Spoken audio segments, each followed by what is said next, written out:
मेरे प्रिय दर्शकों, ओम नमः शिवाय। आप लोग कैसे हैं? हमेशा स्वस्थ रहे, मुस्कुराते रहे, भगवान शिव की कृपा पर बनी रहे।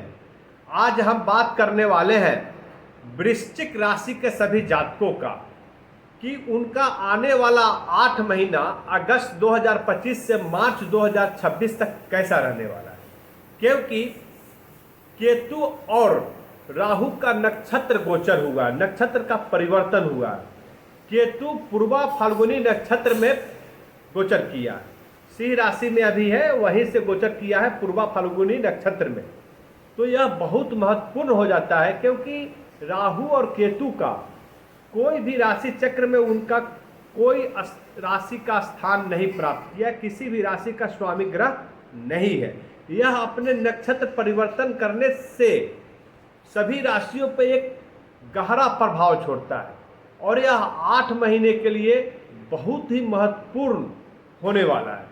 मैं वृश्चिक राशि के सभी जातकों को बता दूं कि यह प्रिडिक्शन जो होगा वह चंद्र राशि पर आधारित होगा और वैदिक ज्योतिष शास्त्र से कैलकुलेटेड है। आप अपने पास्ट का, प्रेजेंट का और फ्यूचर का तीनों एक एक चीज आप मिलाकर देखें, आप बिल्कुल सटीक पाएंगे। क्योंकि मैं इस प्रिडिक्शंस में क्या शुभ फल होने वाला है, क्या अशुभ फल होने वाला है और इससे बचने के लिए, अशुभ प्रभावों से बचने के लिए क्या उपाय करना है, वीडियो के लास्ट में मैं बताऊंगा। यह प्रिडिक्शंस होगा, फैक्ट्स है, एस्ट्रोलॉजी का आपको फैक्ट्स बता रहा हूं ताकि आपका आने वाला 8 महीने के लिए आप प्लानिंग कर ले और उसी के अनुरूप, क्योंकि यदि कुछ चीजें मालूम इंसान को हो जाता है तो वह अपना रास्ता को साफ सुथरा कर लेता है।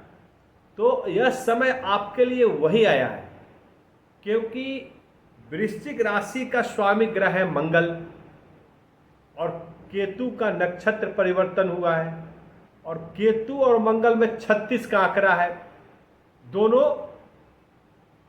मंगल और केतु का पट्टा नहीं है और मंगल से भागा भागा केतु रहता है। तो ऐसे कंडीशंस में केतु मंगल से तो भागता है लेकिन प्रत्यक्ष रूप से नहीं, लेकिन अप्रत्यक्ष रूप से आपको परेशान कर सकता है।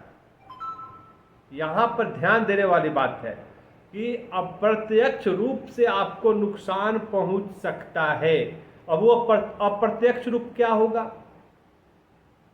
तो केतु का स्वभाव ही है छलिया मायावी, ये भ्रम जाल माया जाल ग्रहित करता है। साथ ही साथ आध्यात्मिक डिटैचमेंट, आपके वैराग्य की भावना उत्पन्न करता है। साथ ही साथ आपके कामों को बहुत ही गहराई से प्रभावित, परिवर्तन करने की क्षमता रखता है। आपको खुद को मालूम नहीं चलेगा कि आप कब सही रास्ते से गलत रास्ते पर कब चले गए। आपको खुद नहीं मालूम चलेगा कि आप गलत संगतियों में फंसते जा रहे हैं और अपना नुकसान करते जा रहे हैं। तो यह 8 महीने बिल्कुल वृश्चिक राशि के जातकों के लिए बिल्कुल सावधान रहने की जरूरत है। यह कंडीशन है 50-50 का, बराबर का है। 50% सकारात्मक तो 50% नकारात्मक है। लेकिन आपको शुभ संकेत वहां मिल रहा है कि केतु का नक्षत्र परिवर्तन जो पूर्वा फाल्गुनी नक्षत्र में हुआ है, वह नक्षत्र जो है भौतिक सुखों को प्रदान करने के लिए जाना जाता है, रचनात्मक गुणों को बढ़ाने के लिए जाना जाता है। तो ऐसे स्थिति में आपको कुछ पॉजिटिविटी, कुछ अच्छाइयाँ, कुछ सकारात्मक रिजल्ट अच्छे आ जाएंगे। अभी हम एक एक करके देखेंगे। अभी आपको बता दूं कैसी स्थिति है, कैसी अवस्था है ग्रहों का और राशि का, क्योंकि ये अपने आप कुछ नहीं होता है, ये सारे अवस्था से ही सब रिजल्ट आता है। तो ये अवस्था क्या है, अच्छा क्यों हुआ, बुरा क्यों हुआ, तो इस चीज को समझने की जरूरत है। क्यों हो रहा, आखिर ये हो रहा है अच्छा या बुरा, तो क्यों हो रहा है, इसको जानना बहुत जरूरी हो जाता है। तो मैं आपको बता दूं, और पूर्वा फाल्गुनी नक्षत्र को शासित करने वाला है शुक्र ग्रह। और शुक्र ग्रह जो होते हैं, शुक्र ग्रह भौतिक सुखों का कारक होता है, धन का कारक होता है। तो यहां पर केतु आपको आकस्मिक धन का लाभ दे सकता है, लेकिन आपको आकस्मिक खर्च भी करा सकता है। वो कैसे, अभी देखते हैं। तो सबसे पहले बता दूं कि वृश्चिक राशि जो है राशि चक्र की 8वीं राशि है और केतु इसके 10th भाव में है। और 10th भाव जो होता है पिता कर्म व्यापार का। तो यहां पर दो चीजें हैं, आपका करियर में ग्रोथ दिखेगा, लेकिन करियर आपका अच्छा है, ग्रोथ दिखेगा, लेकिन आपका लक्ष्य के बदलाव में आप आगे बढ़ेंगे।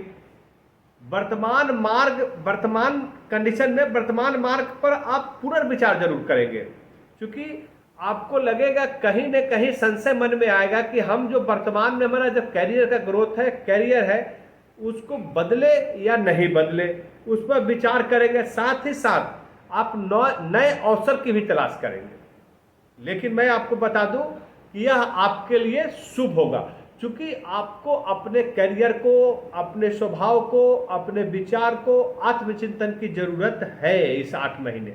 और इसमें यदि सकारात्मक सुधार लाना हो तो जरूर लाए, आपके लिए शुभ फलदायी होगा। साथ ही साथ यहाँ पर आपका जो व्यापार है, सेम जैसे करियर में बताया उसी तरह व्यापार में है। आप व्यापार जो किए हैं उसको आप ऑडिट करेंगे, चेक करेंगे, तो यह आपके लिए बहुत ही अच्छा होने वाला है। आप अपने व्यापार को पुनर्विचार करेंगे, आत्मचिंतन करेंगे कि हम कौन सा व्यापार करें। अभी जो कर रहे हैं, प्रेजेंट में जो व्यापार कर रहे हैं, वर्तमान में जो व्यापार कर रहे हैं, वो कैसा है, आपको लाभ दे रहा है, नुकसान दे रहा है।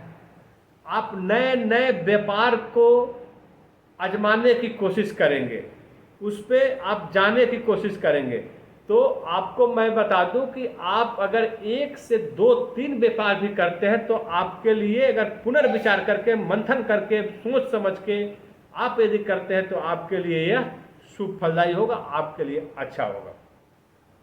तो निगेटिविटी क्या है, तो यह 10th भाव जो है आपके लिए वो पिता का भी है, बड़े बुजुर्गों का भी है। तो यहाँ पर आपको सावधानी बरतने की जरूरत है, क्योंकि आपके घरेलू जीवन में जो होगा, घरेलू जीवन में बहुत सारी चिंताएं होंगी। क्यों होंगी? क्योंकि आपके आपस में परिवार के अंदर वाद विवाद होगा, मुसीबत रहेगा, एक दूसरे को बातें को नहीं समझेंगे, मतभेद रहेगा। तो ऐसी कंडीशंस आपके घर में रहेंगे, पिता के साथ, माता के साथ। तो पिता माता के साथ यदि ऐसे वाद विवाद हो रहे हैं यहाँ पर, तो बहुत ही समस्याओं को जन्म दे सकता है। घरेलू संबंध जो होंगे आपके लिए अच्छा नहीं रहने वाला है, मतभेद रहेगा।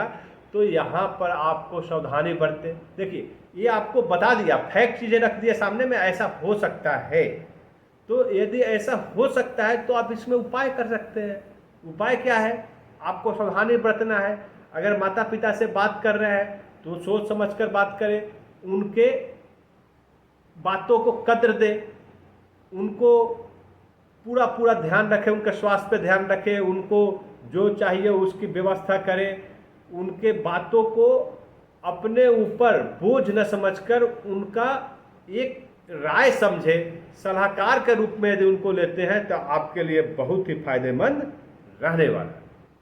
अभी हम शुक्र द्वारा शासित 2 राशि है, एक है वृषभ राशि, उसको भी एक्टिवेट कर देगा, क्योंकि पूर्वा फाल्गुनी नक्षत्र का स्वामी शुक्र है। तो और वृषभ राशि जो है वो वृश्चिक राशि का 7th हाउस है, और 7th हाउस होता है जीवन साथी, साझेदार, व्यापार का। तो व्यापार में आपको बहुमुखी ग्रोथ दिख रहा है, लेकिन पारिवारिक संबंध यहाँ पर आपको टकराव कर रहा है। तो जीवन साथी के भी भावनाओं को कद्र करने की जरूरत है, और साझेदार के साथ आपका व्यवहार होना चाहिए, एक सहयोगी की तरह व्यवहार होना चाहिए। आपका ही ओवर कॉन्फिडेंस इतना हाई हो जाएगा कि आप आगे वाले के बातों को सुनना पसंद नहीं करेंगे। तो ये आपके लिए, व्यापार के लिए, आपके लिए अच्छा नहीं रहेगा। तो इस बात का आपको ख्याल रखने की जरूरत है।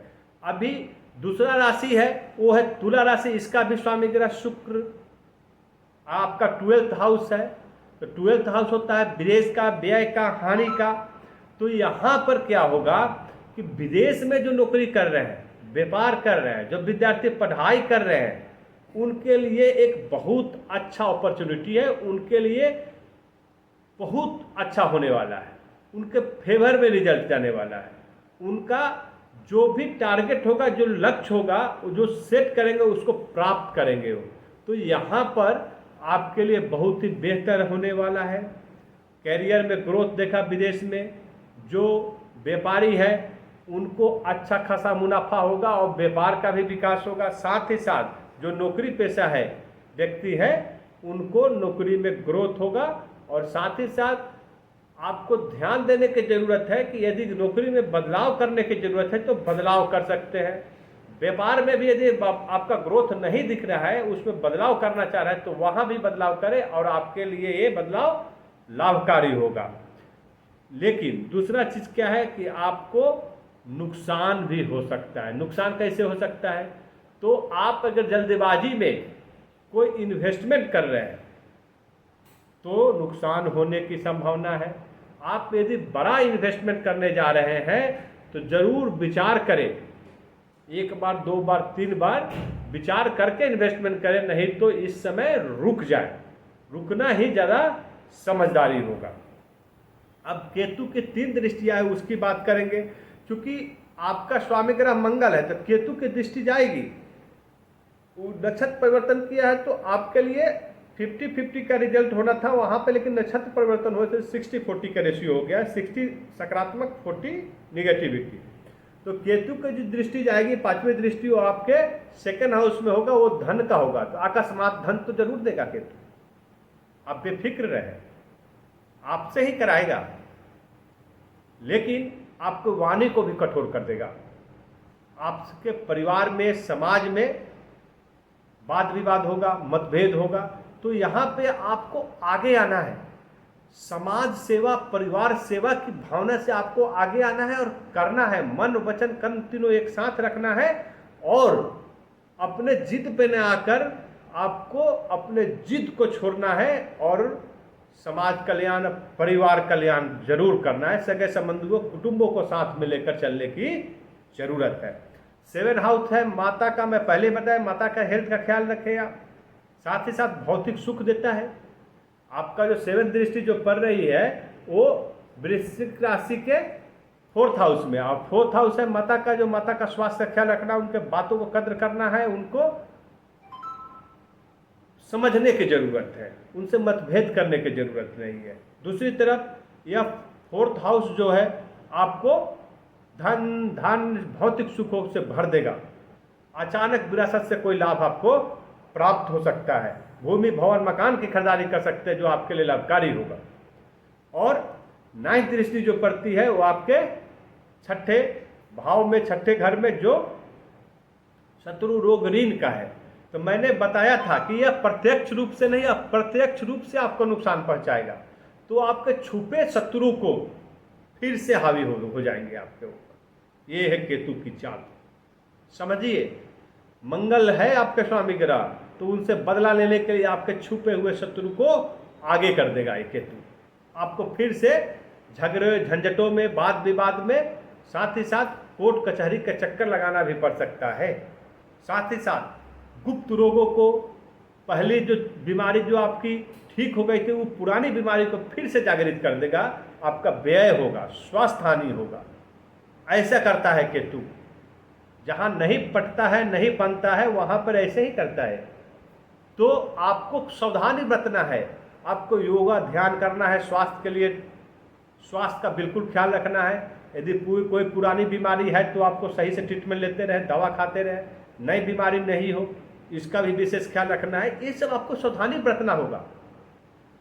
एस्ट्रोलॉजी आपको रास्ता दिखा दिया, करना आपको है। यदि आप ऐसा करते हैं जैसे बताया जा रहा है तो आपके फेवर में ये 60-40 नहीं, 100% आप अपना रिजल्ट अपने फेवर में कर सकते हैं। और 8 महीना जो होगा आपके लिए स्वर्णिम काल बन सकता है। लेकिन नोट कर ले, एक एक चीज़ करना हो। और लास्ट में वो उपाय भी बताने वाला हूँ, वैदिक ज्योतिष शास्त्र की दृष्टि से क्या उपाय होने वाला है। यह वृश्चिक राशि के लिए ही होने वाला होगा, तो लास्ट तक जरूर देखें।